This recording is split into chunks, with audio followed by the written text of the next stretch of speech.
We'll start first with opening statements. Each candidate will be given an opportunity to present opening statements, and I do not see candidate Mr. Robert McCray.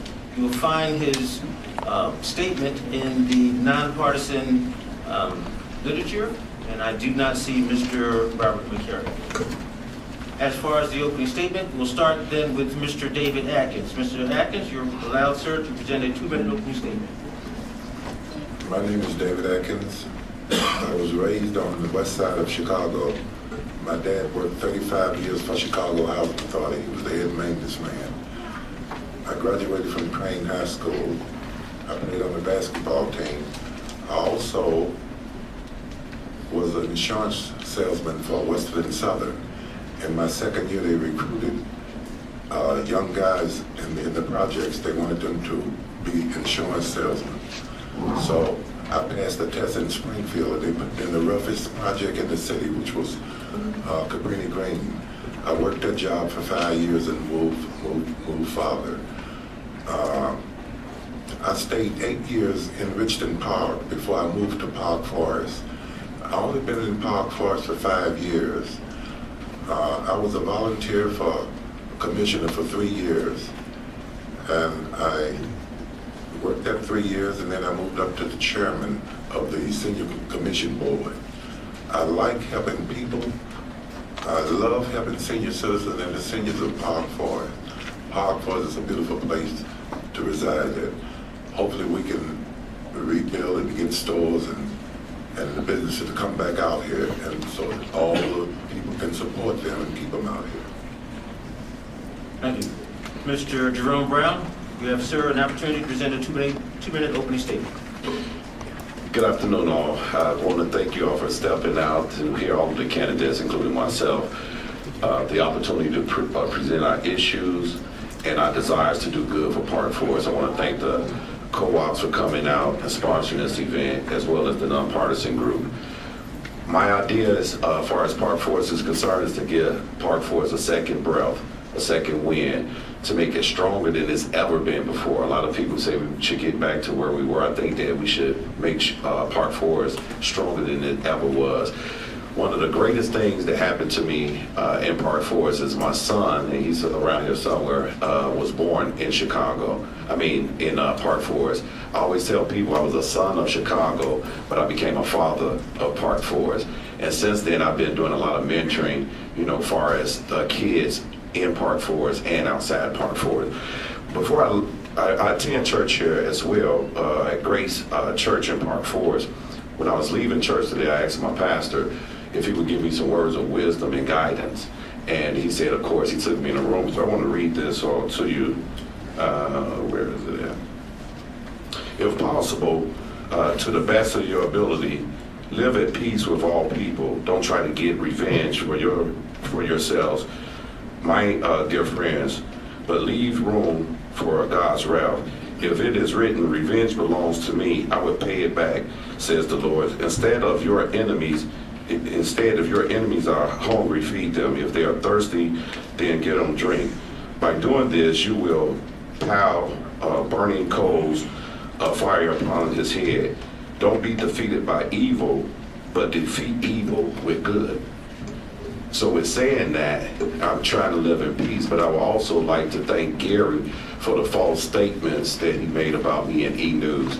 So I'm gonna love him and encourage him to write more positive things about all the people. So thank you for the free publicity, Gary. And my name is spelled, excuse me, with a capital R in the future when you want to put my name in the paper. Thank you.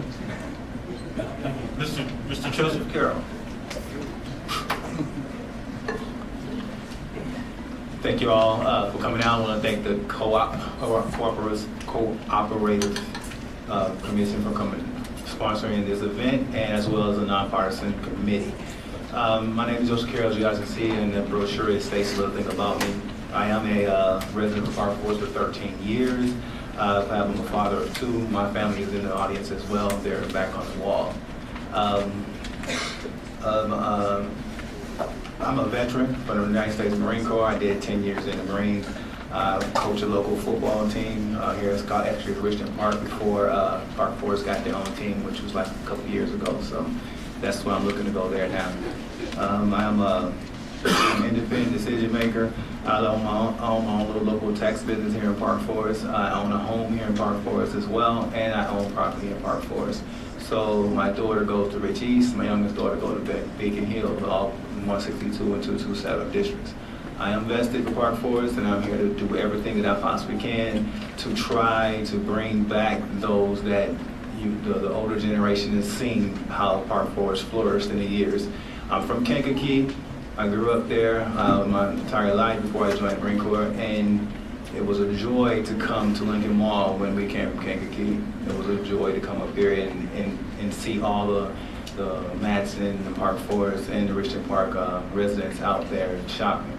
But unfortunately, that's gone, and that's what I'm here for, to try to bring that type of environment back to Park Forest.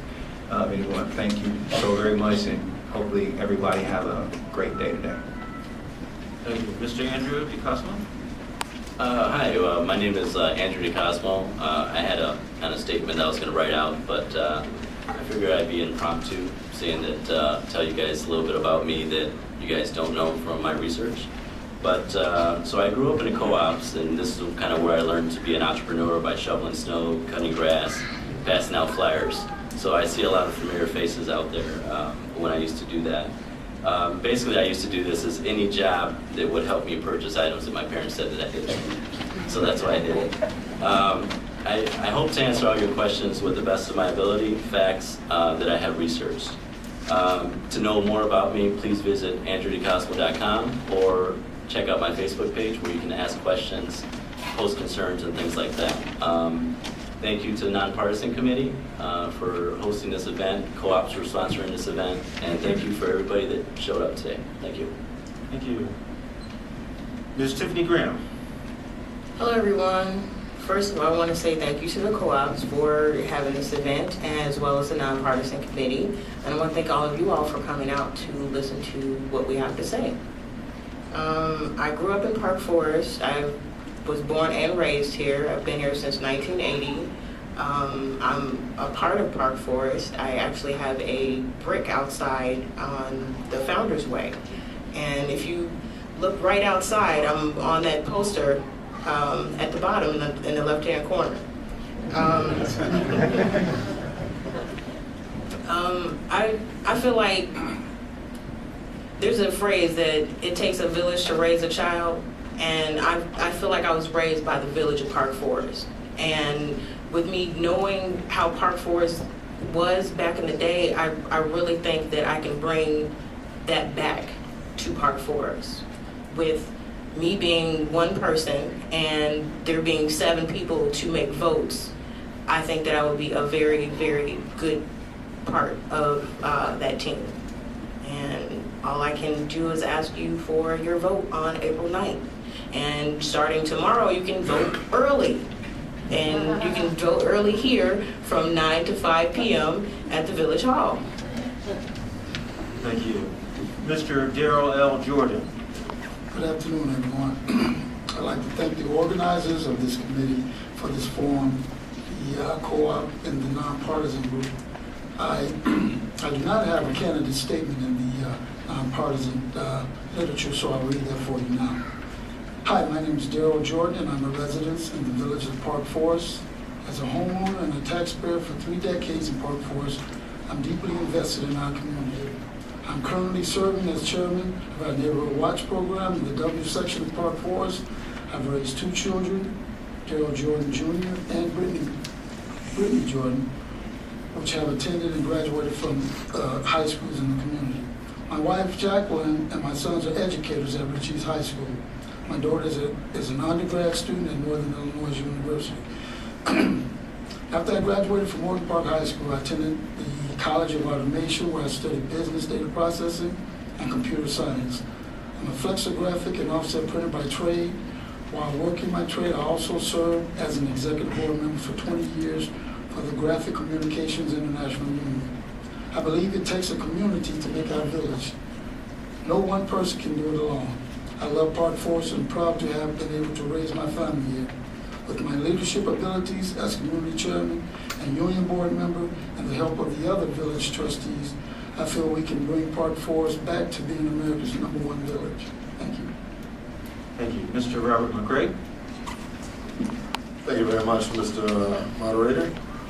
My name is Robert McCray. I'm currently a sitting trustee here in the Village of Park Forest. My sincere appreciation goes out to the Non-Partisan Committee for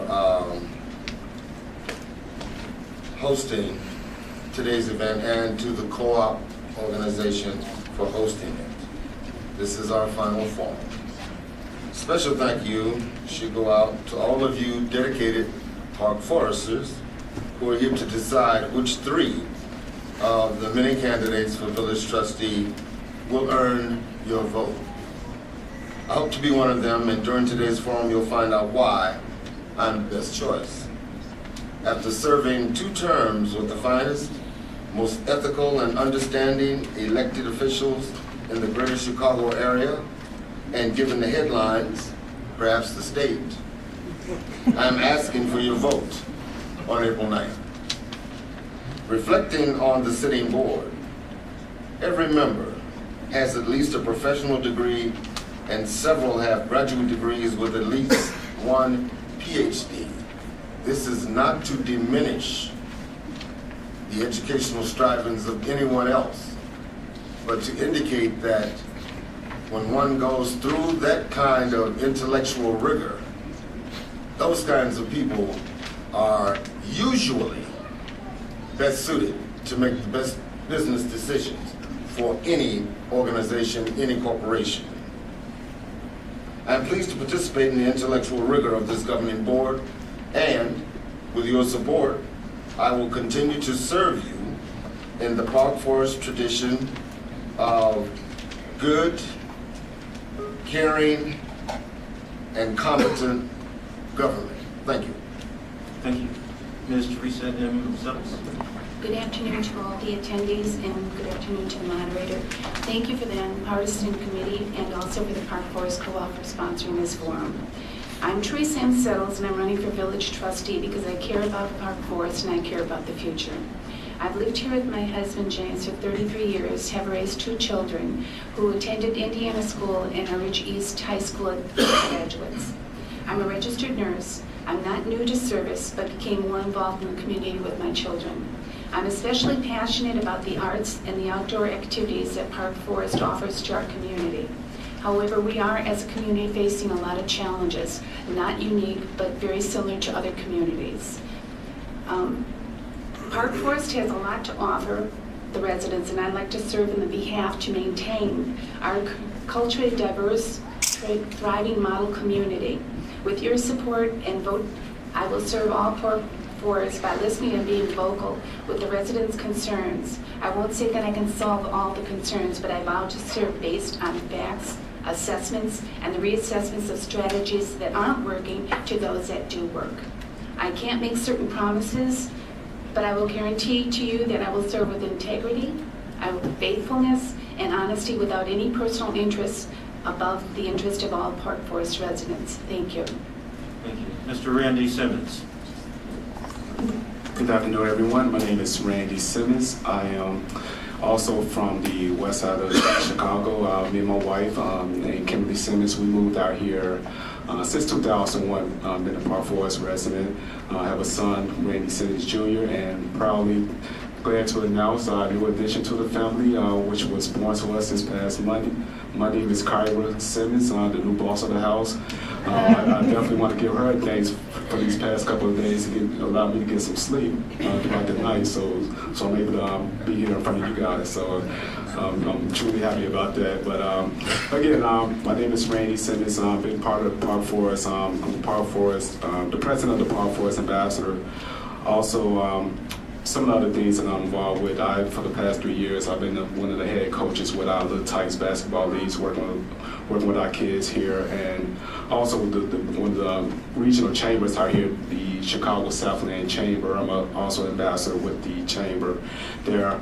But again, my approach has always been for Park Forest is long-term opportunity, long-term growth. I truly believe we are moving in the right directions, but I just want to bring to the table, giving us those opportunities to bring more business here, to help get more residents here, because we are competing against our neighboring communities. So we have to be that forefront community that people look at when they move out to the south suburbs. So that's been my approach to help Park Forest in that long-term growth and long-term opportunities for our community. Thank you. Thank you. Mr. Jonathan Vanderbilt. Hello, good afternoon. First, I'd like to say thank you to the multiple cooperatives that we have in the village: Ash Street, Bird Street, Area J, Area E, Cedarwood, Central Park, the multiple cooperatives, and the board members sitting on the boards for the co-ops today. Thank you for coming. Second, I'd like to say thank you to the partisan non-local government of Park Forest for organizing all of this today. If you enjoyed the forums in the past, they're always looking for new members to join, and they are going to have a meeting coming up after the elections. Park Forest is a great place to live and grow. And I've grown up with my family here. My wife and I attended Rich East and Cremoni respectively. My wife and I have lived in all parts of the village. I've lived with my parents and sister on Wilshire Street, and then we moved to the Lincolnwood West neighborhood. After college, I rented a house with friends on Shavona Street, and now I currently reside in Area B Cooperative, and I think I'm the only one here that sits on the board or that's running for village trustee that is in a cooperative. I rented a house, and then I'm now living in cooperatives. I graduated from Millikan University with a bachelor's degree in history, and I'm currently studying my master's at Purdue University in career and technical education. Park Forest has a great tradition of having community residents serve on the village on various commissions and committees. I'm currently serving on the Recreation and Parks Commission and the Mayor Citizen Advisory Commission as well. I've worked with the Environment Commission to start the Community Garden Project, where I was able to actually start a community garden on Algonquin Street with senior citizens, high school students who were helping mowing the lawn. I was getting water across the street from a senior citizen, who in return I would then give my vegetables back to her. I think this is a great initiative that I think all of Park Forest can take a part in.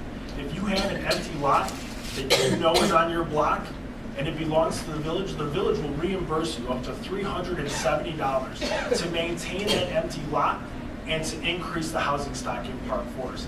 If you have any questions or comments, please feel free to contact me at the end of this, or you can contact me at jvbilt77@sbcglobal.net just to get some more information about the Village Garden Commission. Thank you. Thank you. And ladies and gentlemen, just a slight correction. This is the Non-Partisan Committee for Local Government. Ladies and gentlemen, this is now your opportunity to ask questions of the candidates. As previously indicated, the procedure, the format that we will follow with respect to questions is that you are to receive cards from members of the Non-Partisan Committee. You are to write your questions out. The questions then will be read by me and presented to the candidates.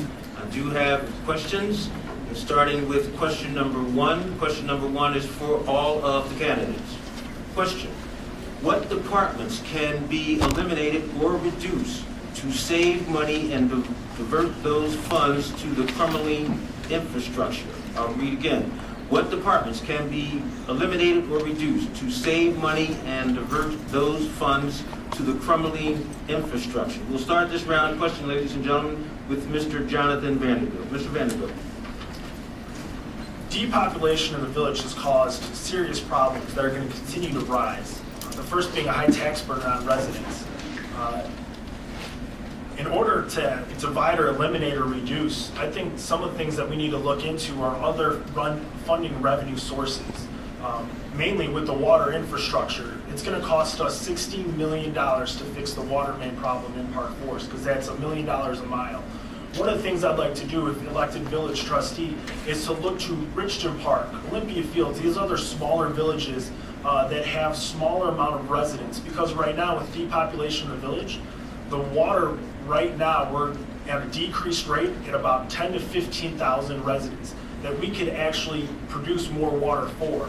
And with housing right now in Park Forest, they're saying repopulation is not going to happen until about 2018. So right now, you're going to see that $60 million pushed onto the residents unless we get more businesses or more residents, which obviously we're not going to have more residents until 2018, they're saying. So with that, I'd like to maybe start a new initiative and working with other villages on a short-term basis to look into maybe selling our water to them so that we don't have to increase our tax burden. Because as we know right now, village tax rates for water has gone up 48% till 2008, and it's going to keep continually rising. 48% since 2008, our water bills have increased.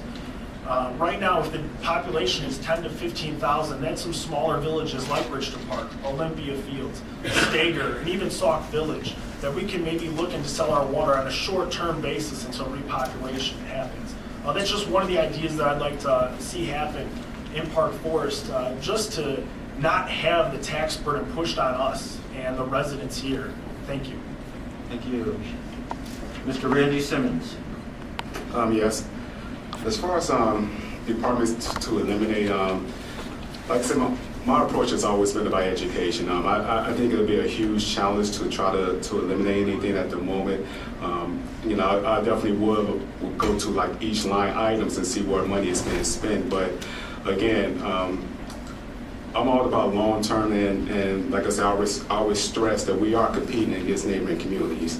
We got the Chicago Heights, the Madison, the Richton Park, which is on the up and up. So we have to look what we have here. I believe we are moving in the right direction, building a stronger infrastructure to be more easy to our new business that come here. I know last month we had our new resident event, nice turnout. Event that we put on for our new resident. It was a nice, huge turnout, and when people they invited guests and they came out to the event, and he was like, "Wow, we didn't know that this was here in Park Forest." So that's always been our approach. We have to look at what's happening now. I mean, we are bringing in business now. We need to continue what we're doing as far as building all the different road work that's going on, building a stronger infrastructure with the water situation. Clean water, fresh water. That's what some of these things that our new business look at. You know, we in order to reduce that tax burden on the resident, that's huge. We have to look at the long term. So I believe we are moving in the right direction in regards to the work that's being done now. We just have to continue that because, again, we have to look at the long term, what type of success we want here for Park Forest. Thank you. Thank you. Ms. Theresa M. Settles. To be very honest with you, I could not say what department I would eliminate. I would have to do an educational facts to find out which departments are underutilized, which ones are needed by the community, or which are serving the community in the best caliber of what people want. I alone can't make that decision. Then collaboration has to be done with other elected officials as well as the residents of Park Forest. You're the people, we speak, it's for you. So I cannot say which department I would eliminate. I would rather do the research, see what's underutilized, see where we can do cuts, and go from there. Thank you. Thank you. Darryl L. Jordan.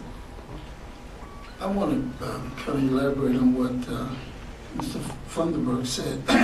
First of all, I'm not in favor of cutting any jobs. I'm not on the government. I'm not a part of that board right now, so I don't know where they may be underachieving and what areas could afford to be cut.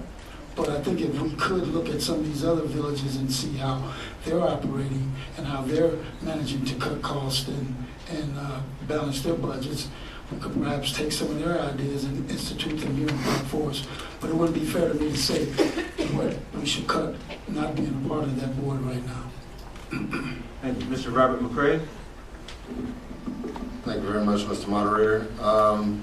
It's kind of difficult for me because, first of all, I don't agree with the premise that we should cut departments. What we have here in the village of Park Forest is a finely tuned, well-oiled machine. All of the departments contribute to the successes that this village can boast of and no other village around us can boast of.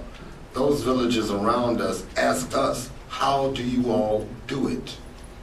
Well, that question is great because they're asking us, how do we do it without the same broad tax base that they have, without all of the extra income coming in from businesses? We don't have that, but yet we still stay above board.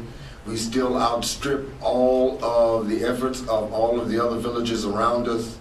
And we maintain a balanced budget in addition to a little bit of a cushion, about a 3-month cushion. So some years back, along that back wall, we used to have about 17 plaques that came to us from independent auditing organizations. We received those plaques for excellence in operation, and no other village around us can boast of that. So no, you don't cut something that has brought you the successes that give you a name that stands head and shoulders above all those that surround you. Thank you. Thank you. Tiffani Graham. Can you repeat the question, please? Sure. Question. What departments can be eliminated or reduced to save money and divert those funds to the crumbling infrastructure? Well, like Mr. Settle said, we're a group. And me as one person, I couldn't tell you, okay, go cut this or go cut that, because I can't make that decision all on my own. It's a group of people that make the decisions. And you guys actually make the decisions for us. So knowing what the community wants is basically how we're going to be able to reduce costs. If you guys come and tell the board that you need certain things in your community, there's not been one time when I've reached out to a board member and said, you know, I see this problem is going on and I need someone to help. I get immediate help. And I believe everyone else can too. All you have to do is ask. If you ask, we will try to, well, if I'm elected, I will try to do my best to do what the people want us to do. Thank you. Andrew DiCosmo. Yeah, so as far as what departments can be eliminated, it's a safe bet to say that I don't have that power or control to do that. But what I do have the power to do is like approve budgets and things like that. So I would ask the questions of what programs do we have that are costing more than they're giving back? Can we eliminate some of those programs? How can we automate repetitive tasks and shift talent to other departments? An example, you know, why not get rid of the physical printing of our city sticker? If we stop physically printing the city sticker, we could save thousands. I looked into this, how much it's costing us to physically print city stickers. And if we stop physically printing the city stickers, we can reduce cost of city stickers just under $2 for fully paid city stickers. So that doesn't seem like much, but we do have, that's without reducing any budgets. That's if we keep everything how it is. But with that, Park Forest has a system to know whether or not that if you paid for a city sticker or not. So they would be able to, you know who has a city sticker, who's not. We can create a simple program that the police department can look up a license plate and find out if somebody is a paid city sticker resident or not. So as far as limited departments, probably not going to answer that question, but we need to look in what programs, how can we save money, how can we cut budgets. Thank you. Thank you. Mr. Joseph Carroll. That was a very good question. Eliminating, reducing departments. That's something that a board has to do as a whole. We all can't just one individual say that we're going to reduce some departments. From what I've known from Park Forest is they do have a pretty good business setting going on. Of course, we need the finance department. Of course, we need the parks and recreation. We need those departments, the police and the firemen. So, but without improving our infrastructure, we will not get businesses here in Park Forest. So, that being said, is we should not, from some of the things that I was saying, make more put more on our residents, as in increasing the water bill for changing 2-month bills to 1-month bill, and changing it from a postcard to a envelope and paper, which costs us more money. As Andrew just stated, he's going to stop printing the city sticker or the vehicle sticker. Now we're going to stop printing that, but we're going to print more paper for the water bill. That just don't quite make too much sense to me. So those are the things, and we should not be, until our infrastructure is more stable and we're able to bring businesses here, to create new departments. I don't know, just recently created a new department, hired a new head for that department, which is not really feasible at this time. So those are the things that I would work against to improve Park Forest, because the infrastructure has to be corrected. You cannot have a restaurant comes in and there's brown water coming out of their faucets. Thank you. Thank you. Mr. JeRome Brown. Great question. I would definitely not look into cutting, but creating instead. And like I said once, if I haven't said it a million times, that Park Forest needs its own signature. And what does that mean? What do I mean by that? That just basically dealing with the downtown area, which we had a live theater group called ITC, which is no longer. We have to focus on getting that place back open. We also have Freedom Hall. We also have art galleries. Where else in the Southland do you know that have live entertainment, especially plays? Our kids are so out of touch with the arts and live theater, it's pathetic. So a lot of us talk about education. Let's teach our kids what we learned as we were growing up. So now we enhance the downtown area with everything that you could possibly think of as far as live entertainment. We have a new restaurant that's coming in the downtown area called the Sapphire, which I believe they put $500,000. The place is magnificent. They'll be selling jerk and Caribbean food. You'll be able to shoot pool. There'll be a sit-down menu. They have VIP rooms, cabanas like in Vegas. I mean, it'll be a wonderful thing. From there, I'm talking to my own personal friends about basically right around the corner opening up a place for live jazz and blues.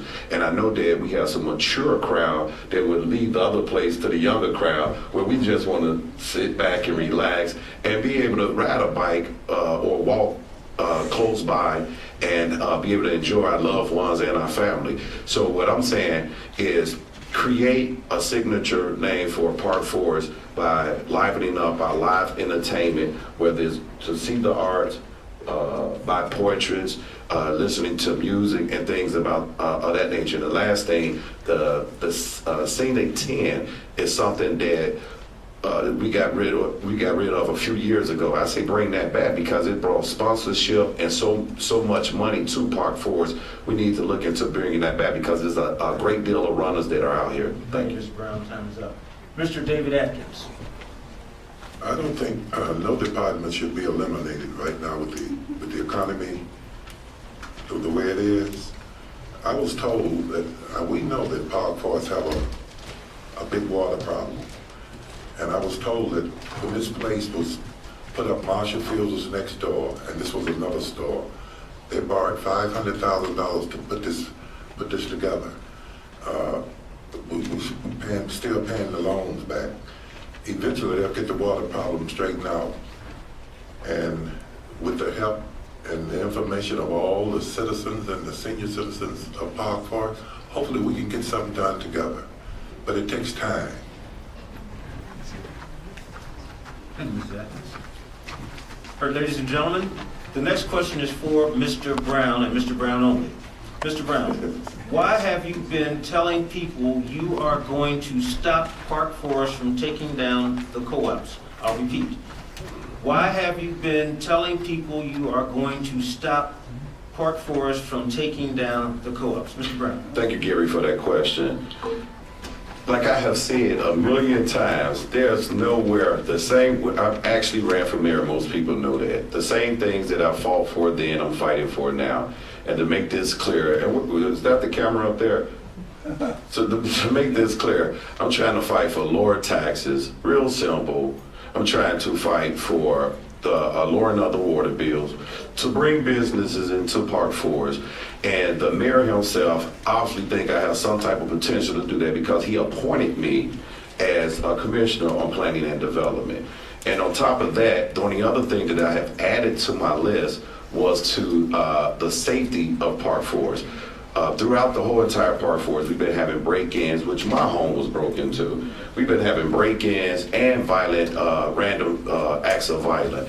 I work for a youth advocate program, which I have brought to the attention of Tom Mick, which is the village manager, to John Oxenberg, who's the president of the village, and to the chief of police, and the superintendent of 227, to bring in this group that mentor kids, that take them off the street and find them things to do on a day-to-day basis. But one thing that we do not deal with in with the youth organization is teaching kids about bullying. No one should be bullied, whether it's by a gang or by the media. You all get the picture?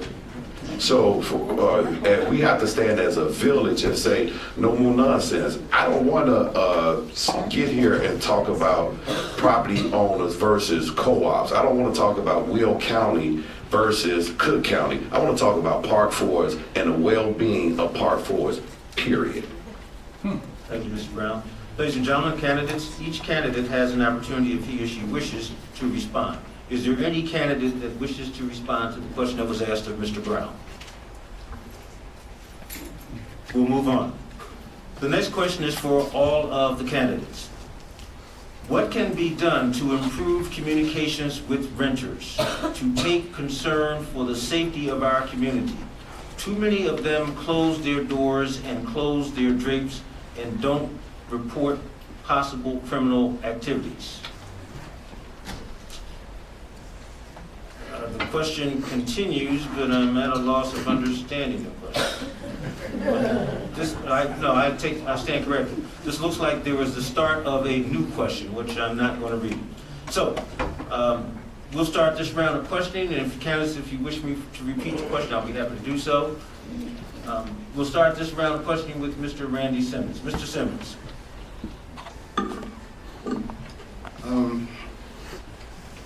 I mean, we always hear the phrase, it takes a community, and I think we need to get back to that. When I moved out here, like I said, me and my wife, we've been out here since 2001.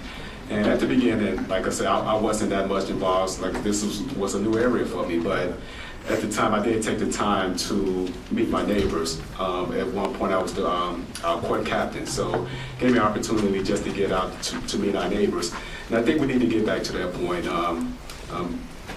I know when we were out doing the signatures to become a candidate, and I'll say overall, I mean, it was a great experience, but you know, I did run into situations where people were just afraid to open the door, you know, and I think it just goes back to we need to get to know each other. As president of the Park Forest Ambassador, one of the things we try to do is we host a lot of different events just to try to get the community to come out to get to know each other. So I think more that needs to happen. Community day, or you know, more block parties, just really getting to know each other, knowing what's going on in our community, knowing who can possibly do certain things that affect our community, looking out for each other. So just the simple things, just to, you know, you see someone walking past on the street, just, you know, speaking. You know, there's a lot of angry people out here, and you know, like I said, people just don't speak to each other anymore. So I think we just need to go back to the basic of just really just caring for each other, looking out for each other. So that'll be my approach. Thank you. Ms. Settles? I think perhaps sometimes renters don't have an investment in the community because they're new to the community. I think we as a community need to reach out, educate, let them know of what the community offers, as well as just like There was a neighbor down the street. You have to get to know your neighbors. And when we had the Main Street concerts on Wednesday nights, the people down the street, neighbors, had no idea that was going on. And I made sure that I went and I spoke with them and told them, you need to come, it's great. So I think we need to invest in engaging them and letting them know what Park Forest has to offer. And we need to know our neighbors. We need to check on each other. We need to talk. Thank you. Mr. McCray. Thank you very much, Mr. Moderator. Yes, I agree that we do need to expand neighbor-to-neighbor contact. We need to promote, I would say more rigorously, the neighborhood watch programs. Each neighborhood in the village should ramp up their neighborhood watch programs. They should put signs in the window that I've seen that say, "We call police." It's sponsored by Neighborhood Watch. I agree with what Mr. Simmons said. There's a lot of things that we could do. We just need to pay more attention to each other. We need to talk to one another. This village is comprised of people of all stratas in the society, from the rich to those that are struggling. But it's okay. It doesn't matter whether you're rich or whether you're struggling. That still has nothing to do with the content of your character. And I think that if we came to know each other a little better, we would find that those people who, by outward appearances, are not like us, we would find, in fact, that they are like us, simply because you breathe the same air, you walk the same firmament, you drink the same water, you basically eat the same foods, you enjoy the same levels of entertainment, you have similar, if not the same, kind of education. So there's a great deal more that we could invest in terms of finding out exactly who each other happens to be. Who are you? Who am I? Thank you. Thank you. Ms. Graham? Well, I found that a lot of the renters don't have pride in their community, and it's not even the renters, it's a lot of people just in general that don't take pride in their community. So we need to find out what is going to make people take pride in their community. I know that once I started volunteering my time and getting more involved in the community, that's when everything just kind of clicked for me. So I really think that we need to get out there and find out what these people are interested in and what would make them feel more at home, what would make them feel more like this is a community, more of a family. Because that's what the Village of Park Forest is. It's a big family, and I would like to get back to being a big family, and we cannot do that if we don't have the help of the community. Thank you. Mr. Darryl Jordan. Well, I think if we lead by example, for instance, take manicure your lawn, making sure it's nice, putting your garbage away the proper way, because I've seen renters come in and they have packets when they move in, but a lot of them don't read them. So I think if you go over and introduce yourself, invite them out to different things that are happening in the community and make them feel a part of Park Forest, that would be a big motivating thing for them, because I know, as a matter of fact, one of the renters' properties on my block now, we've invited them to one of our neighborhood watch groups, and we gave them placards to put in their windows. We made them feel like they're a part of the community, and I think that's basically what it comes down to. Are we really, do we have the welcoming mat out in front of our home, but when they ring our doorbells, it's, we give them the cold reception just because they're renters. But I think if we invite them out, introduce ourselves, and help educate them on what it is to be a homeowner here in Park Forest, that could help out a lot. Because I've met a lot of rental families, and a lot of them just don't feel like they belong in the community. They don't feel a part of the community. So if we invite them out, go over and introduce ourselves, perhaps maybe they'll feel more, like they're a part of this village. Thank you. Mr. DiCosmo? Okay, I'd like to kind of touch base with kind of everybody else was saying here.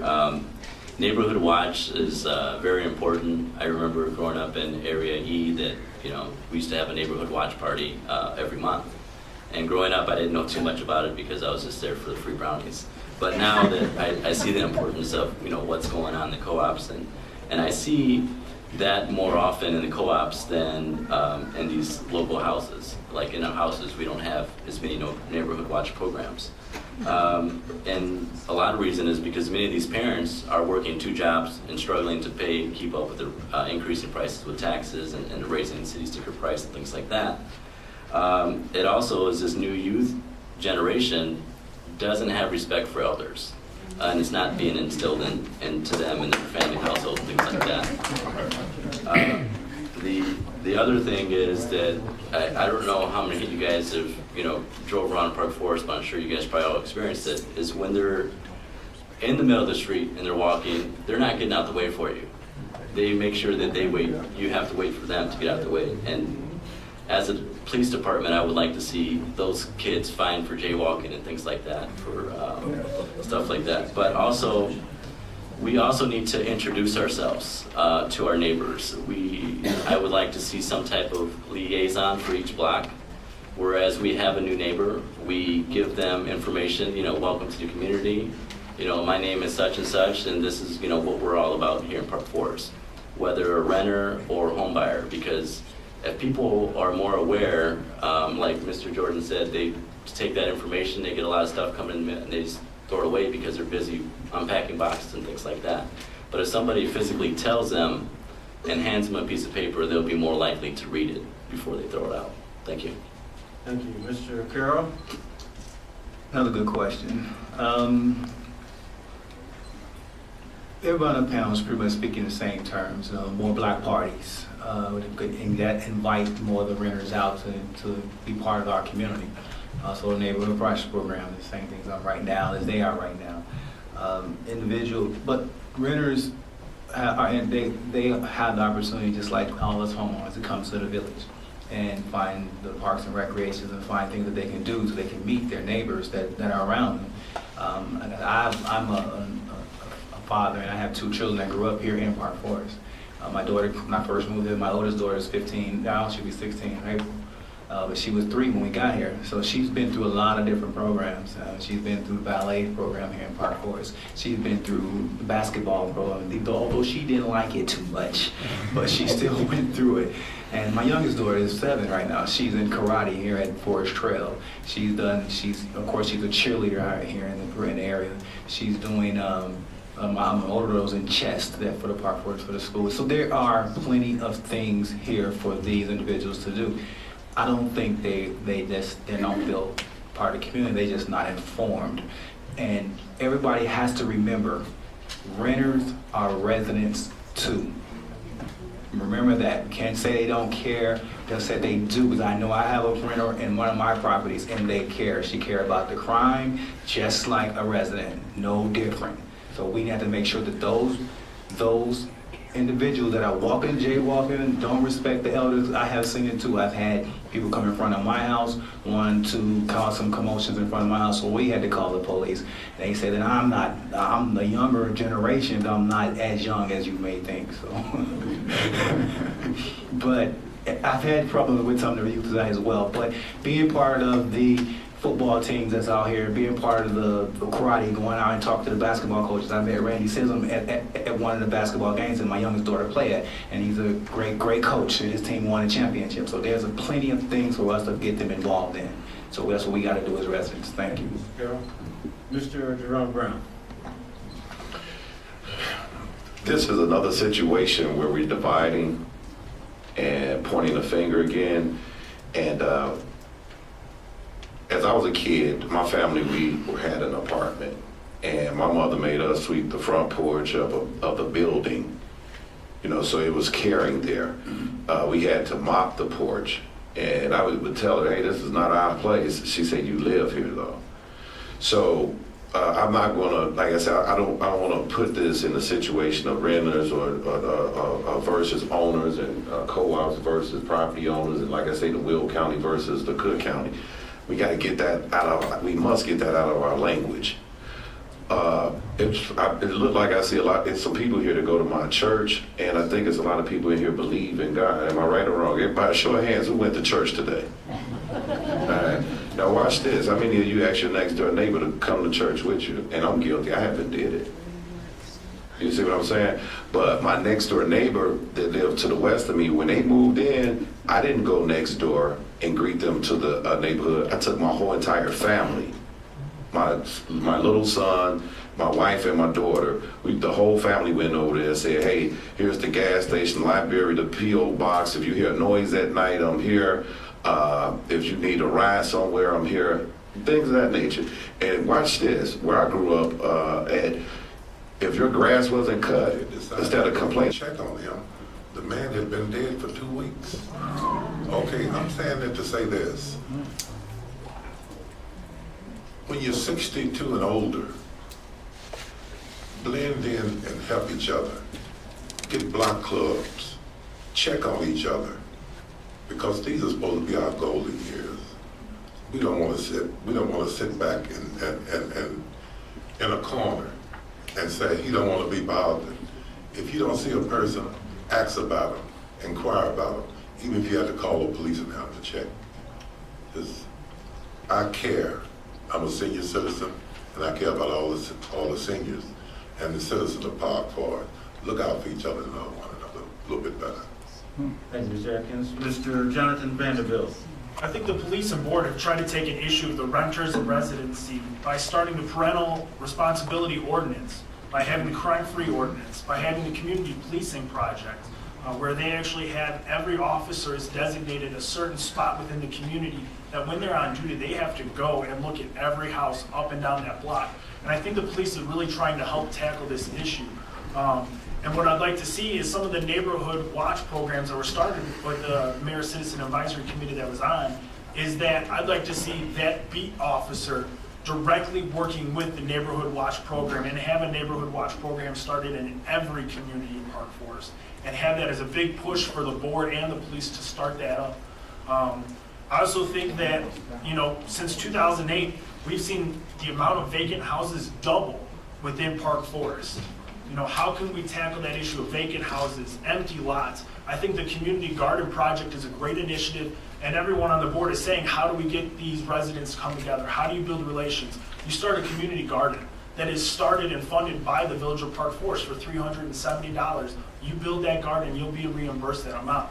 I've had senior citizens, the youth working together. If you started one on your block, you could then talk to the people that are walking by, talk to those jaywalkers, bring them off to the sidewalk. And then once you're working with them hands in hands together, tell them, why do you walk on the street? You're not in the city anymore. You don't have to do that. You're not in the alleys anymore. You don't have to do that. You don't do that here in Park Forest. You have sidewalks. We're Olympia Fields where they can do that because there's no sidewalks there either. So one of the amenities that you pay for in Park Forest, sidewalks, compared to Olympia Fields, you don't have. And these students and kids are not used to this type of living. Get them used to that. Get them involved in the community. One of the great things also is the Ambassador Club has events at the Park Forest Aqua Center where they bring in new residents and they take them and they sit them down and they bring them packets. Another great thing that when I ran in 2006 that I was angry the village did was the Scenic 10 Park Forest. And I remember that race, and it was a great community get together, like the pancake breakfast that we have. These are events that bring the community together. Thank you. All right, ladies and gentlemen, in my opinion, the next question should provide for a lightning round, if you will. The question is for all of the trustee candidates. The question is, how many village board meetings have you attended in the past year? I'll repeat, how many village board meetings have you attended in the past year? We'll start this round of questioning with Ms. Sellers. Ms. Sellers, lightning round question. Okay. I've attended the board meetings the last month regularly. Prior to that, I am working, so sometimes I'm not able to be at the board meetings, so I watch them on the internet, on Comcast. And that's a very good way, if you can't attend here, it's available to you. Thank you. Mr. Robert McCray. All of them, with the exception of the last 2 weeks in January and the first 2 weeks in February where I was a little germy poo and didn't want to infect anyone else. Ms. Tiffani Graham. Hand me around. Well, I won't ask you to repeat the question then. I have attended all of the board meetings since the end of November. I've been to pretty much all the board meetings, and the only one that I could not make it to, I could not make it there because I was an election judge and I had to set up for the elections the next day. Thank you. Mr. Darryl Jordan. Because of my work schedule, I'm not able to attend, but I do watch on the community channel, so I am informed as to what's going on in the village. Mr. Joseph Carroll. And the past month, I've attended all of them. That was been 2 months actually, I think. And I used to work in the evening, so I couldn't attend most of them. So, but I've been watching them, and then of course you got all of the archives that you can watch as well. So up to date on all the board meetings. Thank you. Mr. JeRome Brown. In the last few months, I've attended just about most of them. And before then, it was, if I was available, it was what I saw that was on the board that was of importance. But I do invite my neighbors to come out and tell them how important the meetings are, along with Toastmasters, Rotary Club, and the Boosters Club at Ritchie's High School. Thank you. Mr. David Atkins. Well, I attended a few board meetings, but I'm so tied up with the planning committee, the senior fair. I'm just tied up. I would love to come to all of the board meetings, but you know, all this is volunteer I'm doing now, and my hands are full. Thank you. Mr. Vanderbilt. I'd say about once a month I've attended board meetings. I did miss the past meeting where the village president did talk about how the sequester will and could affect us. And I think everyone needs to go back and read and listen, because all you have to do, go on the village website, there's a little icon, a green icon that says hit this button, and you can actually watch the entire board meeting played back. And I usually do watch that, which I had to this last one, because Osterberg talks about how the sequester is going to affect us and our property taxes and the schools around us. And there's going to be a lot of money that's going to be defunded to our local school districts that are going to raise property taxes because they're going to have to come up with the funding somewhere. So, you know, I didn't get to go to this past meeting, but I actually did get to read up on that. Also, if you walk out of our room here on the right-hand side, the minutes and the agenda are always posted on there. So anytime, you know, you do miss a meeting, candidates who have too much time on their hands or don't have enough time, you just walk out and you can grab those on your way out. So thank you. Thank you. Mr. Randy Simmons. Yes, similar situation with other activities that I'm involved with here in Park Forest. Past couple months, I haven't been able to make it out to a couple, but I do get the information from the village manager email to me, so I can kind of keep updated with everything. Thank you. Mr. Andrew DiCosmo? Yeah, in the past couple months, since I've been kind of like campaigning for this position, I've been to less than a couple physically. I do watch them on Comcast, AT&T, 99. But if I end up missing that one, I make sure that I read the minutes and go through things. To me, it's kind of more about, what you know of what's going on in Park Forest than, physically attending these meetings. Thank you. Thank you. All right, ladies and gentlemen, I've received another question. As a matter of fact, I'm going to provide the candidates with 2 questions. And so candidates, I suggest that you again take copious notes and that you listen carefully. And this is in consideration of the time remaining. First question. How would you suggest that our village could aid in the process of filling the many empty and foreclosed homes with veterans and homeless or inadequately housed families? I'll repeat. How would you suggest that our village could aid in the process of filling the many empty and foreclosed homes with veterans and homeless or inadequately housed families? Second question. What relationship do you feel the Board of Trustees should have with our school districts? Again, what relationship do you feel the Board of Trustees should have with our school districts? We'll start this round of questions, ladies and gentlemen, with Mr. Robert McCray. Mr. McCray. Thank you very much, Mr. Moderator. I would say that one of the things that we could possibly do with regard to the schools and school administration is to keep good rapport with them, which we already have, to invite the school districts to participate more in the village, to continue their excellent record of providing excellent educational opportunity to our students, and to work with us a little more in after-school activity programs without regard to ownership of this or ownership of that. But if your facility is plunked down inside of the Village of Park Forest, it is probably necessary to negotiate with the village and to understand the village's focus as far as progressiveness and moving things forward. And the second part of your question? This was the first part, actually, Mr. Crater. How would you suggest that our village could aid in the process of filling the many empty and foreclosed homes with veterans and homeless or inadequately housed families?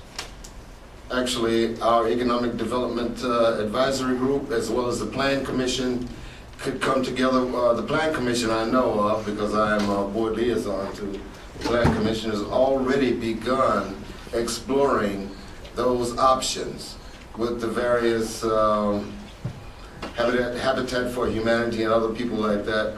We would have to work to see whether or not those groups have a program for veterans to apply for to come into the village. We love working with Habitat for Humanity because they make sure that those persons that come in can afford the properties that they're going to, they have an eye for moving into, unlike some other entities that own properties in the village and they just move anyone in.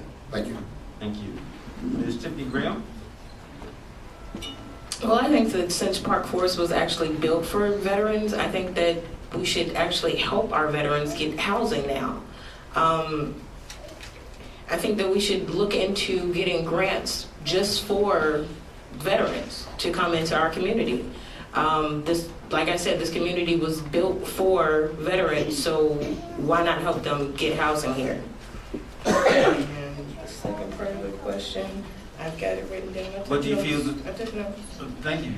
I think the board, the trustees should work very closely with the school board and the library board, because a lot of our events are very under-advertised, and they're under-advertised because people get stuff in the mail, they get a lot of stuff in the mail, and they just kind of throw the stuff in the garbage, and they don't know that we're having Youth Day. They don't know that we're having new residents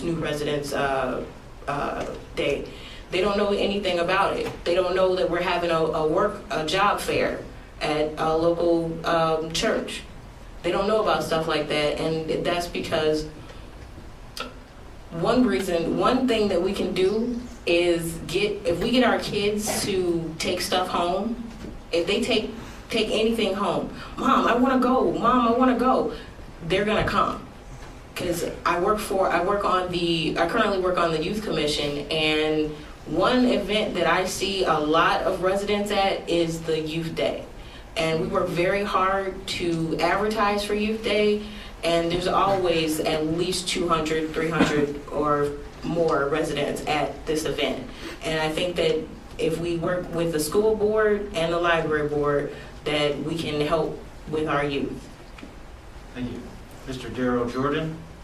Okay. The first part of the question, I think whatever funding that's available for the veterans, I think we should make it happen yesterday, because they did serve this country and they need a place to live. By any means necessary, make it happen. The second part, our relationship with the school board, I guess my question would be, it should be a good relationship. I mean, do these alternative schools work for these problematic children? We need to come up with more alternative solutions for the young people. A large percentage of the crimes that are committed in Park Forest are juveniles. And I think we need, as a board, to come up with more alternative solutions, more, whether it be in recreation, something for these kids to do after school. You know, because if you look at the single family, single parent demographics in this town, it's probably about 30% of the demographic single parents in the community. So these kids are running amok. They don't have anything to do in the community. They get off, mom's working or dad's working, and they're just running rapid in the community. So we need to come up with more alternative solutions for the children and have a great relationship with the school board and the library board. Thank you. Mr. Andrew DiCosmo. All right, so as far as the first question, putting, housing for homeless and veterans, I personally feel that the government as a whole, has failed with the veterans, making sure that, they have proper treatment when they come back and they're ready to go back into the working world. But needless to say, before I could answer that question, I would want to know who would be funding that initiative for housing, because we're already taxed as it is with our taxes. I hate to see any money, our taxes increase to, help provide funding for that when, we have a high burden as well. I'm not opposed to it, but I would have to see where that money is getting funded from. As far as the school board, we have to work closely with the school board. We have to find out, be aware of what's going on with that. I would like to make sure that we're aware of, the budgeting and planning meetings for those school boards, because the cost of technology is ever decreasing. So if you bought a computer 5 years ago, for that same computer you would buy now, you can probably buy it for 30% of the price. So we have to find out why this budget, they need so much money and things like that. When technology cost is decreasing, ebooks is, rising, and the cost of everything else is going down. Why are the budgets getting higher? Thank you. Bye. Thank you. Mr. Joseph Carroll. Okay, being a veteran, I do know that the government provides all veterans with a $40,000 discount or a help for any property that they decide to buy. So have I used my voucher? I haven't used it, but I still have it, so I can use it at any time, and it's reusable. So if any veteran decides they want to move to Park Forest or any community in that nature, they can get a voucher from the government that will help them with their mortgage. So it's a guaranteed $40,000. So if they decide to foreclose on it, the government will pay the $40,000. So that's one program that is available for any veteran that decides to move into Park Forest. Can Park Forest do some other programs to help veterans? That's possible. As DiCosmo stated, we didn't know where those funds are coming from and what type of funds can be available to those veterans. For the homeless, filling homes and homeless, we have a patch here in Park Forest that the church, can we take some of the foreclosed homes or maybe some of the front homes that are being used as crime spots by some of our young individuals in the club and house put a program in those? That's a possibility. But again, we need to find out where those funds could be available. And again, as I stated earlier in this forum, I'm not with creating new programs until we can fix our infrastructure here. But those are the things that's most important for Park Forest to bring in the businesses that we need. Secondly, the schools. Seeing that 75% of our taxes go to our school, guaranteed we should have the best relationship with our school districts, 227 and 163, than any other place in this community. Thank you. Mr. Joseph, JeRome Brown. I had spoke about the vacant homes in the last two forums that we had, and Park Forest own a lot of the property that are vacant, and we have a land bank, and and I can't think of the program, but there are programs that are out here that if you entice veterans to come to Park Forest and live, you can get them these vacant homes, and it's something like a $10,000 bonus that will be paid to Park Forest. And I would just have to look more in detail of that, but that's something that exists already, and I spoke for that at both of the past forums. The other thing, as far as the school and the should the school and the trustees meet, not only should they meet on a monthly basis, I think that the library and the recreation or park district should also get together on a monthly basis, because everyone sing that song that it take a village to raise a child. Those are the things that our kids are involved in: the government, the school, the library, and the park district. So on a monthly basis, I believe the head of those departments should get together and always come up with some type of rhyme or reason for these kids to have plenty of activities to do. Thank you. Mr. Atkins?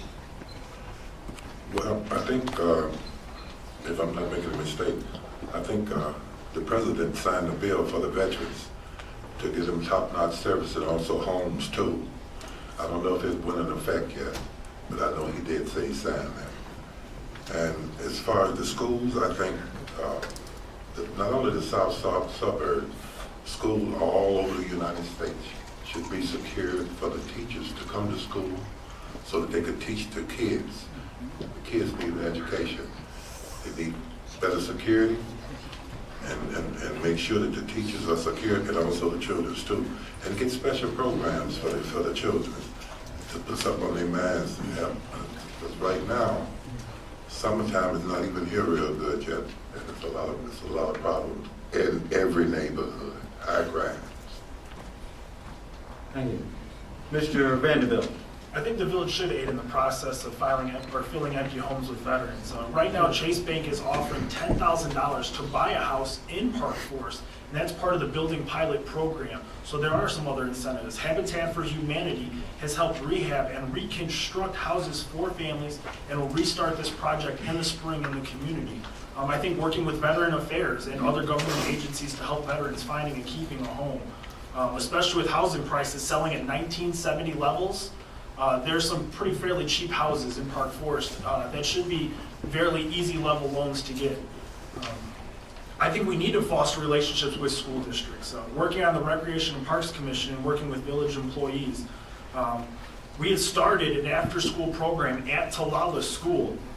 Half of it is paid for by police seizure funds, and the other half is paid for by the mother, the father, whoever is going to be paying for that child to come and participate. And they're having great success. So one of the things I'd like to see is not only in Talala School, but all the schools in Park Forest, is have an after-school program where if you're not in a sport, if you're not involved in an after-school activity, that you are having a community service requirement, and you're going to have to stay at school those extra hours and somehow work together. The one at Talala School, they're learning arts, they're learning music, they're getting homework help, and this is 5 days a week. And this is one of the things that Officer Butts came up with along with the Recreation and Parks Commission and village employees.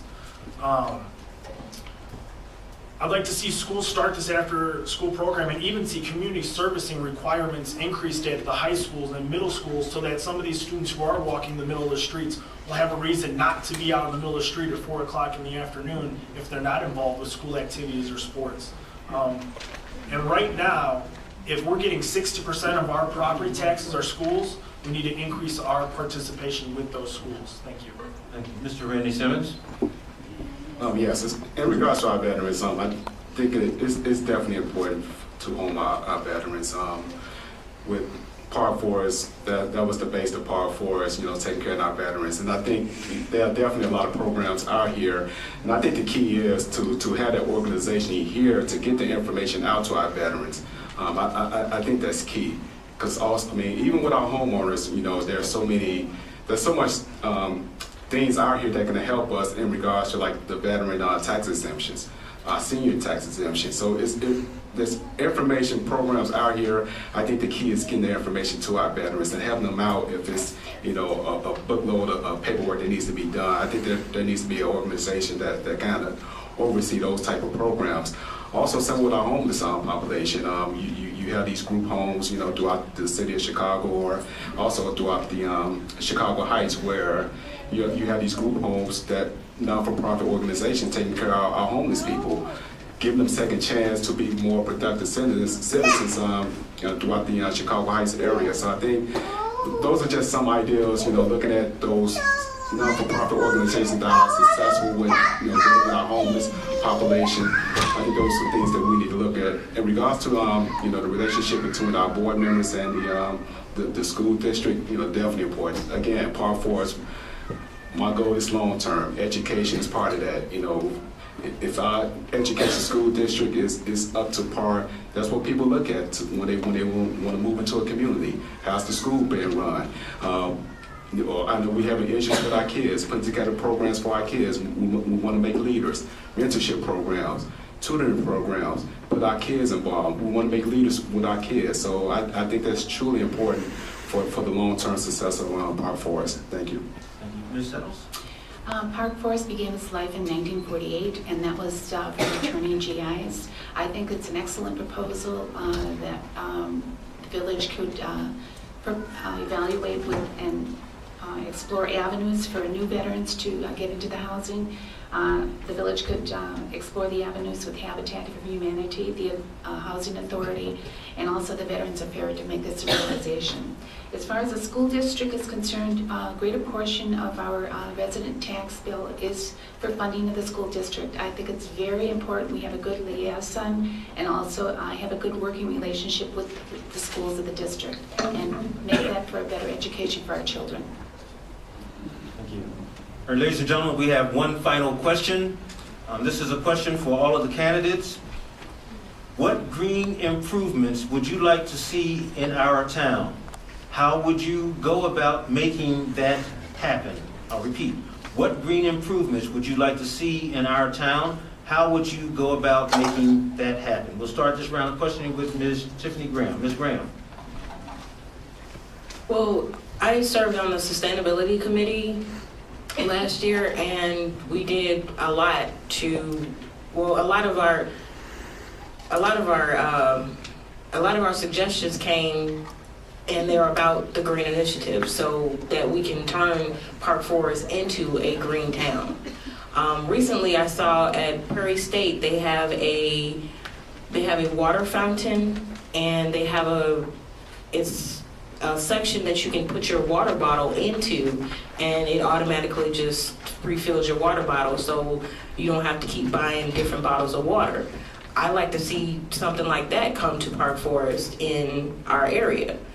In our public places like the Village Hall and places like that. The bike path that was made, I think that was a very good step in the direction of making Park Forest green. What else can we do to make Park Forest green? I do think that we're doing a good job as a community now. We have just put into place a couple of things from the Sustainability Committee that met in May of 2012. And I think that if you just give us a little bit of time, give Park Forest a little bit of time, that we can do everything that is on the sustainability plan. Thank you. Mr. Darryl Jordan. Can you just repeat that question when you say go green? I'm not exactly sure I know of what is. Question. What green improvements would you like to see in our town? How would you go about making that happen? Well, if we get the community involved and people taking more pride in their homes, we recently just invested another $15,000 in our home. I think if we can restore pride in the community and reinstilling, a lot of people don't have any confidence in the police department and the government here. So if we can just restore pride in the community, getting people to invest more in their homes and just getting involved, I think that would be a great step in the right direction as far as getting people involved, investing in their homes. Thank you. Mr. DiCosmo. Simple answer to that is any green initiative that does not cost more to implement than the return on investment. Okay, so as I mentioned earlier, getting rid of the city sticker is a great initiative because you get rid of physical printing of that city sticker. It also reduces thousands and it doesn't cost much to implement. Going green is a huge buzzword for sales in the information technology industry.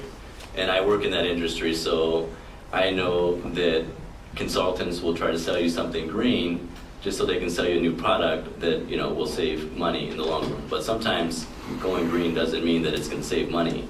It means that it's giving the environment, you know, protecting the environment. So as far as going green, I like to see more police, you know, in summertime on bikes.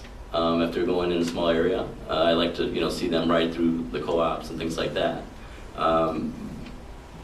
Any, you know, going paperless, I know you can't go 100% paperless, but some things I'd rather not get in the mail. I'd rather receive them in an email, especially if they're coming from the village. I like to sign up for any type of e-payments I can. And so, you know, I don't really need to see my water bill come in, you know, every month. I would rather just log in and monitor my water bill that way. There's also a lot of programs out there that you can manage your finances online, that you don't need to, you know, create a budget. And if we can tie into, you know, the data that's already there in Park Forest, then, you know, that's already, you know, a step forward. So, long story short, anything that's going to save money. Thank you. Mr. Joseph Carroll. Green improvements. That's Park Forest has been doing a fairly good job with trying to bring more green initiatives to Park Forest. For instance, as Mr. Vanderbilt states down there so vividly, the community gardens. But there's other things that probably can do as well as Park Forest, as Andrew DiCosmo stated, you know, making the bills more I watched the board meeting when they voted in the 2-month bill to a 1-month bill, and then of course the president said that there's going to be more paper out there. So to me that doesn't seem too green at that point. So, but we can go back to, you know, maybe 2-month bills, or as the Conway just go to e-bills. I like to see mine's e-bills as well. So also water barrels, and we can kind of institute a program where we can maybe give a discount to those who have water barrels at their homes and get water, rainwater, and maybe that's might be better than the water coming out your house. So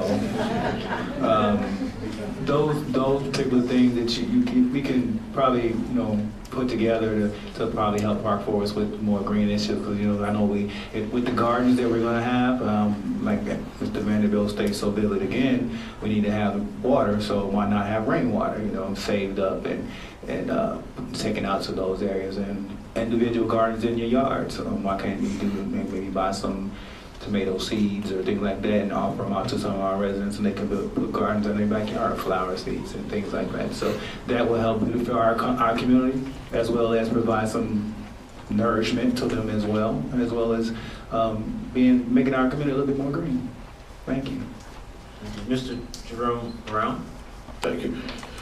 Going green and saving energy, I've just saw a program where they were saying that not just turning off your TVs and things of that nature and appliances, you should unplug them when they're not in use, and you would save yourself a tremendous amount of money. The other thing is the number one money maker in recycling now, believe it or not, is still paper. We have a huge area in Park Forest called North Street. Why haven't we at this time reached out to a recycling company and have our own recycling here in Park Forest? And at that juncture, we would be making money. We would definitely be saving on a recycling, keeping our neighborhood clean. Because now when you see paper on the street, you pick it up, right, to make some money and take it right on North Street, which is our industrial park, which is not being used at this time. So if we want to go green, do some recycling, make money for the village, and make the citizens money in this village at the same token, I would suggest strongly that we start doing research for a recycling company. I thought about it myself, but it's a little bit bigger than my pockets. If anybody want a partnership with me, we start us a recycling company right here in Park Forest on North Street. Thank you. Mr. Atkins. Going green, Park Forest is a beautiful place. And certain parts of Park Forest, when you pass by, the gardens are so pretty. Flowers are just about every color in the rainbow. To do landscaping, if you're a homeowner, and keep your flowers and your gardens look pretty. In the building I stay in, is a senior citizen building. We got a garden club we just formed a couple of years ago, and I help to water the grass and stuff. It's to keep your neighborhood beautified. But I think going green and gardening and landscaping is the key to all the citizens of Park Forest. Thank you. Mr. Vanderbilt? I think it's a great question. I've personally worked with the Environmental Committee to start the Community Garden Project, where you're creating a local sustainable food within the community. I've worked with the sustainability plan, and I've got it right here in front of me, and we work with residents, and we had those workshops where we got we had resident feedback. And there are some good initiatives that they talked about. Park Forest Aqua Center has a solar panel that warms their water. I think that's a great initiative. The village has started, we have our own water source. That's a sustainability and a green initiative that I think the board did a good job with. I think, and I'm pretty sure there's 3 rain barrels right now for sale that the Village Hall has that you can use at your house. They've started selling those at the farmer's market, and those are available and to use. I'd like to see if it's cost effective, but work with Richard Dent to have solar panels on every light pole in the city, to have a pole that comes up and have a wind turbine, if it's cost effective, to have every light pole become self-sufficient and self-sustaining. I'd like to see solar panels on every building that the village owns, like we have over at Park Forest Aqua Center. That's going to have to be cost effective, but we're going to have to look into that. Also, if you ever have gone past Homeward Disposal on North Street, they actually have now equipped most of their vehicles with natural gas to motor their vehicles. Why not start looking into buying vehicles for Park Forest? And I believe there's 3 vehicles for sale right now, and they're looking to buy some more. Why not buy village vehicles that are based on natural gas and go to a Homewood Disposal and get our fill up and see how much it would be there? Why not? I know they had to get a natural gas pipeline directly into there. Work with Homewood Disposal and send our vehicles there to get the fill-ups. Another initiative that I've been looking into is the city of Elgin actually produces their own salt material. And what they do is they base that off of a vegetable. And the vegetable is, I was going to say rhubarb, but I know that's wrong. Beets. The beet juice, they actually grow beets, they manufacture the beet juice, and then they sell the beet juice. And what it is beet juice is actually a natural icing agent. Now, one of the downfalls is that you're going to, de-icing agent, thank you very much, a de-icing agent. And I think this would be a good initiative to look into. And I was already talking to village officials, and one of the things that they said is right now it might not be good for the entire village to do, but maybe look at using it for our sidewalks right now and seeing what the quality is for the sidewalks. Thank you. Mr. Randy Simmons. Yes, just to kind of piggyback on what Mr. Brown just mentioned, Park Forest, the city of parks, I actually have a degree in landscape architecture, and I think we do a wonderful job here recycling. I go through some of the parks throughout the Chicago area where they use recycling material on designing benches. We have our playgrounds. The foundation of these playgrounds are made out of recycled material. You wouldn't think it, but you sit on these benches and they tell you, well, this was made from recycled material. So my approach would be, again, a money generation for Park Forest. How come we cannot have that warehouse or that where that material is developed here, where we are kind of like the mecca where people are, okay, we need so many benches for this park, so they look at us for these recycled material. Is huge, and it saves these parks a lot of money. So I think we do a great job recycling, and I don't think we definitely need to do more in regards to that. And I think we have the resources here to get that done.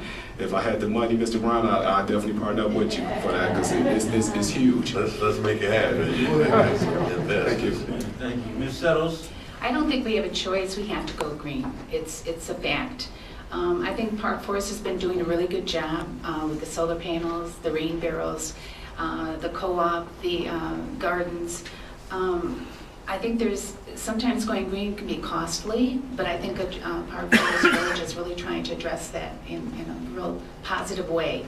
I think I would like to see the village probably negotiate where they could get village-wide decreased cost for like energy efficient air conditioners, furnaces, and that type of thing, to be an initiative where people in the village can actually afford that. Thank you. Mr. McCray. Thank you very much, Mr. Moderator.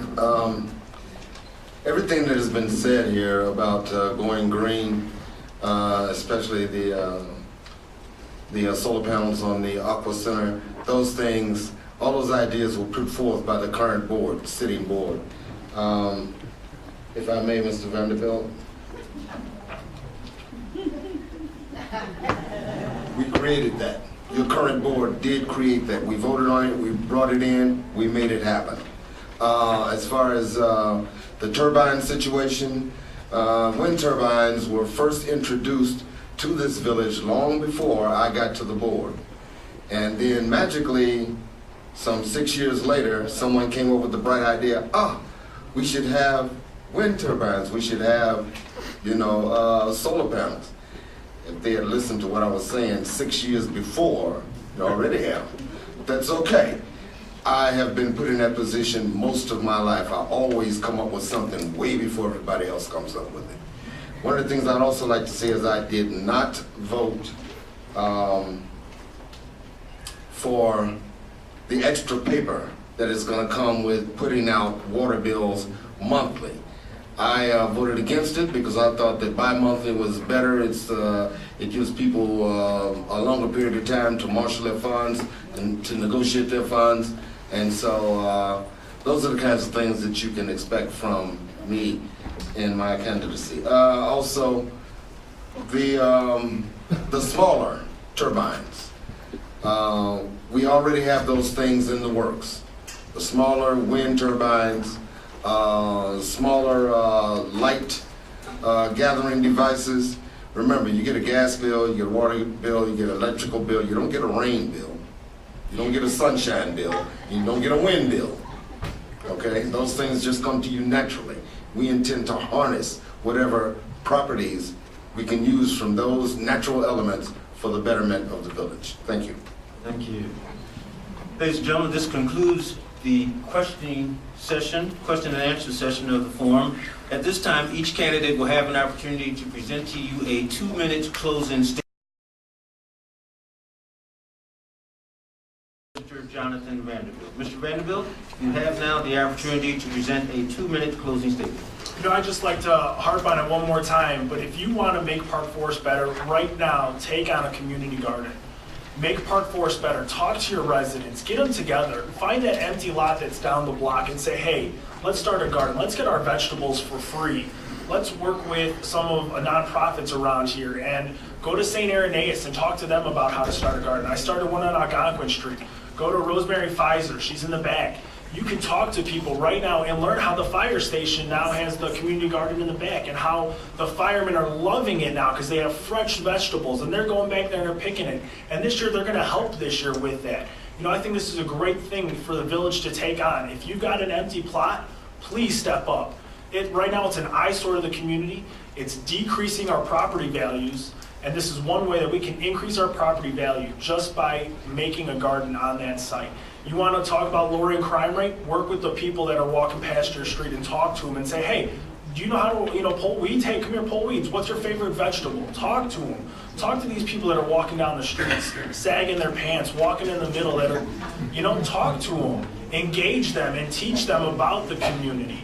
Teach them how to work with their hands. And then hopefully next time they walk by, they're going to be the ones picking the weeds. They're going to come right up to you right away and say hello. That's what I've seen happen in my community garden. I think that can happen without the village and through the village. Thank you very much. Thank you. Mr. Simmons, 2 minutes closing statement. Yes, again, my name is Randy Simmons, and allow me the opportunity to serve you as your next village trustee. Again, my approach has always been the long-term success for Park Forest. What are the things we have to do? Stronger infrastructure, better water. I know taxes is a huge burden for a lot of us.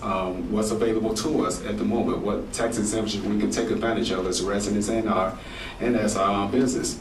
So these are the things we need to look at. Again, we are competing against our neighboring communities, so we have to be we have to stand out in front in regards to our neighboring communities to be more appealing, to welcome more business here. And again, it takes all of us, the community. If we get a new business here, hey, let's all of us show up to that ribbon cutting. If we have a new resident, hey, let's go visit our resident, make them feel welcome. So I'm always about the long-term success of Park Forest. Some of the things that are being put in place at the moment, I think we definitely are on the right track. We need to continue that way. And I just want to be a part of that. I come with fresh ideals. And like I said, me and my family, we love Park Forest, and we just want the best for us. Thank you. Thank you. Ms. Settles, 2-minute closing statement. First of all, I'd like to thank everyone for coming out and showing the interest in our candidacies for village trustee. What will I do if I'm elected? I will be politically active in listening to residents' concerns and collaborating with other fellow elected officials to determine the right solutions to the village's challenges in the best interest of all residents. Everyone is entitled to a safe and thriving environment. I will bring my talents and past experiences of banking, advertising, small home business owner, and also advanced education from GSU to volunteer to serve you. If you elect me, I vow to serve with integrity, respect, high ethics, and the knowledge to successfully work with other Park Forest elected officials to proceed into the future, again, as a model for other communities. I strongly encourage residents to also participate in volunteering on various boards and commissions to let your voices be heard and be knowledgeable of what's happening in our community. Know your neighbors, check on the elderly. Park Forest is a great village with a lot of unique interests with the Parks, Arts, Wetland Discovery Center, Aqua Center, Park Forest, a real fan play park, old plank bike, walking trail, and numerous other to mention. I'm asking you for your support on April 9th. Please make your voice be heard. Thank you. And early voting's Monday. Thank you. Mr. McCray, 2 minutes closing statement. Thank you very much, Mr. Moderator. Our Park Forest very own Judge Ray Funderburk, thank you very much, sir. My thanks again to all who have attended here today. And as you enter the voting booth tomorrow, if you choose to do so for early voting, or on April 9th, ask yourself, which 3 best candidates here of the 10 that you see up here today can elucidate a cogent argument on behalf of our town? Which 3 can hold their own in a logical debate, strictly logical, to win the resources of Park Forest and that speaks to the needs of this town in these competitive economic times? Which 3 have convinced you today that they have more than the interests of the group that they sprang from?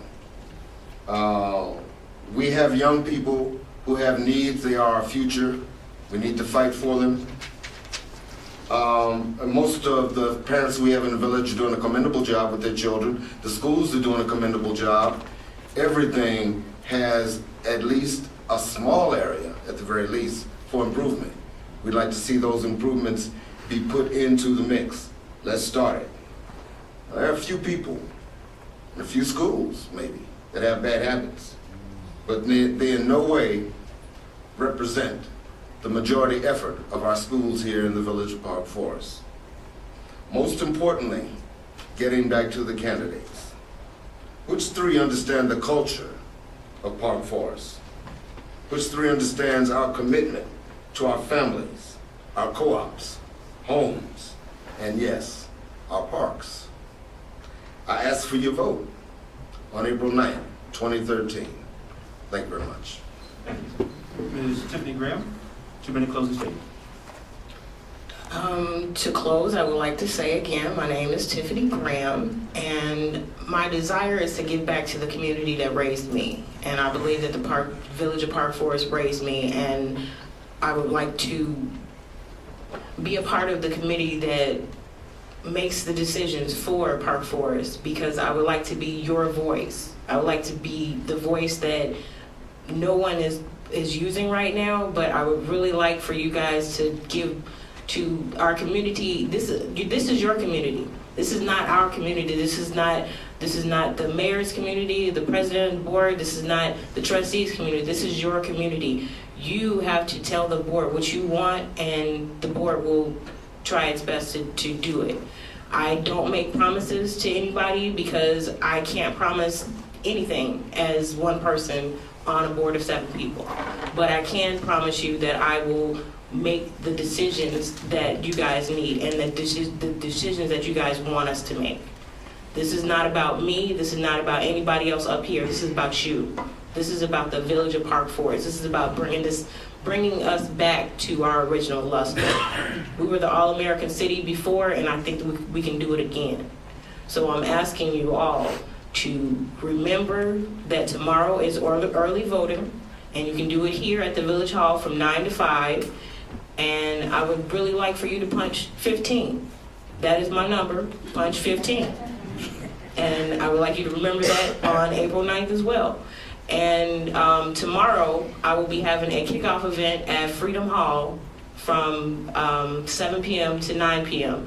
So if anybody is interested and wants to come out and support me and hear ask me any questions that you would like.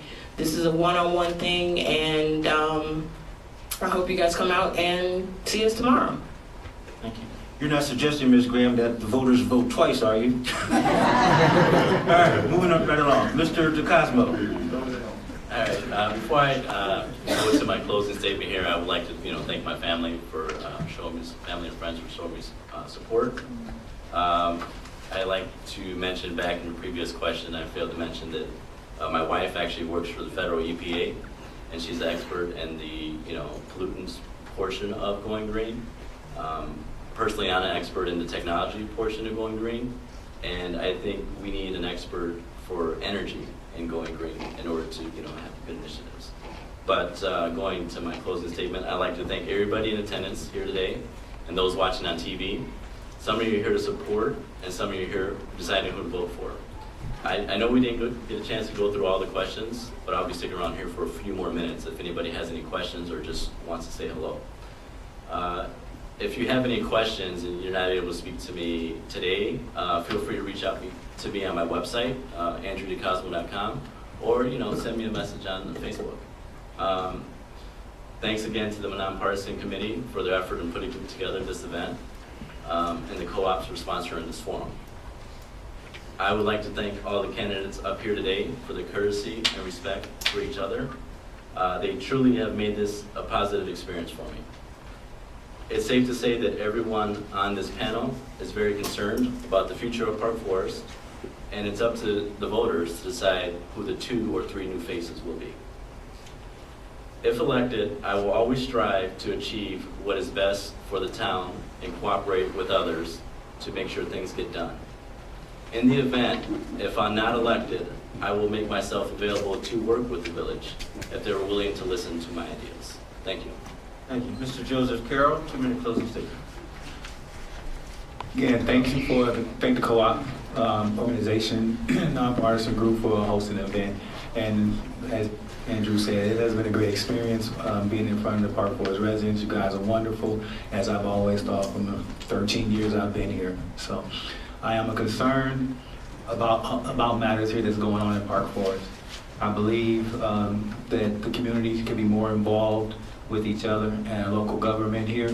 That way that, as most of the panels believe, that we can be able to represent you.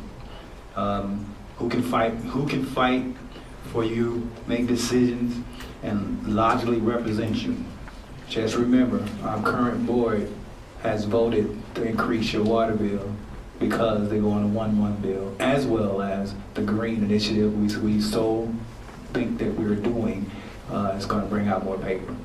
So again, let's vote for those who are logically going to represent Park Forest.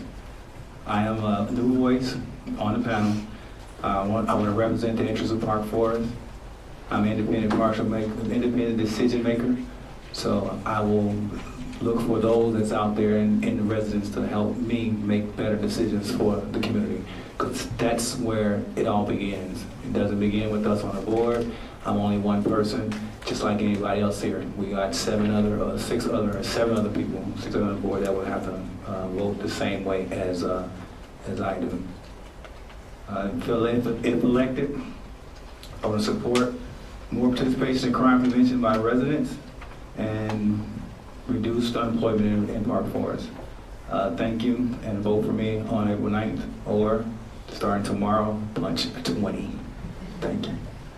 Thank you. Mr. JeRome Brown, you have the opportunity now for a 2-minute closing statement. Thank you all for coming again to see our views and our goals that we want to set forth. And once again, I did this at the end last time. I want to thank my God Almighty for giving me the strength and softening my heart for people who haven't agreed with some of the ideas that I have.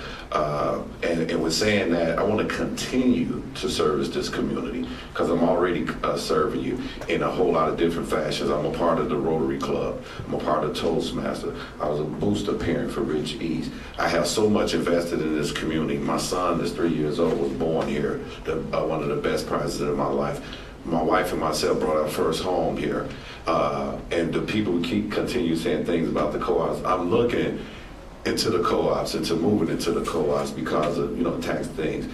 The Green Initiative is a beautiful thing, but if we don't focus on making a Park Forest a signature a community where we have this entertainment, who will be here to eat the community gardens because people are losing their houses at an alarming rate. I'm also, right now, the only person that I know that have talked about getting signatures signed. Like we got signatures signed to get on a ballot. I'm the only person that can tell you I've been getting signatures signed trying to save Speedway, which is closing on March 27.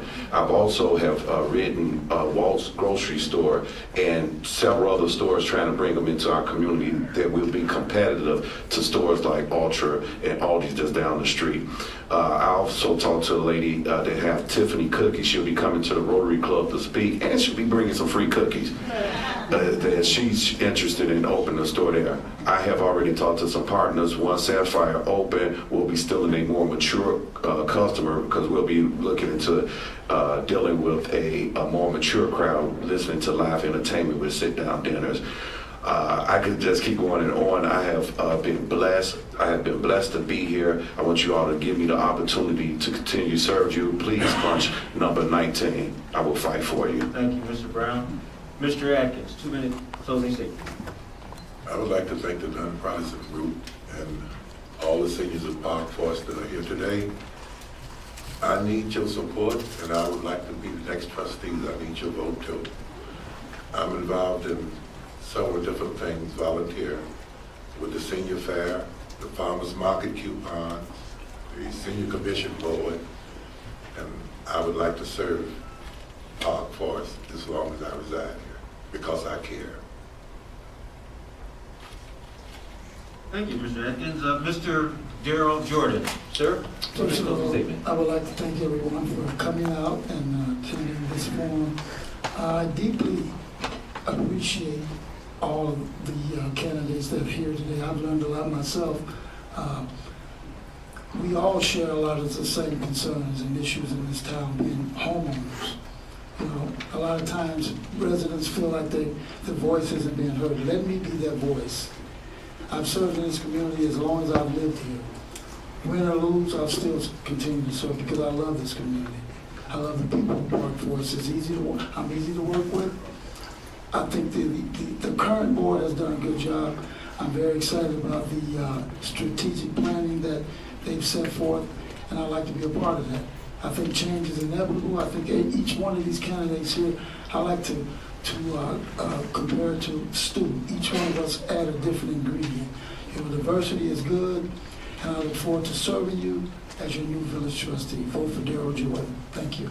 Thank you. Ladies and gentlemen, I ask that you hold your applause for just one moment. I'd like to first thank the co-ops for sponsoring or hosting this forum.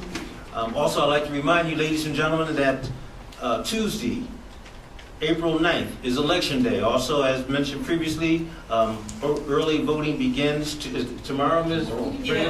Yes. Early voting begins tomorrow. Please, ladies and gentlemen, vote for the candidate of your choice. Ladies and gentlemen, you do not have to declare a party to vote in the village election. Okay. It's been brought to my attention, ladies and gentlemen, that the Non-Partisan Committee is having a committee meeting, a nonpartisan membership meeting on Saturday, April 13th at 10:30 a.m. Again, election is April 9th. Please don't forget to vote. Thank you very much, ladies and gentlemen. How about a round of applause for all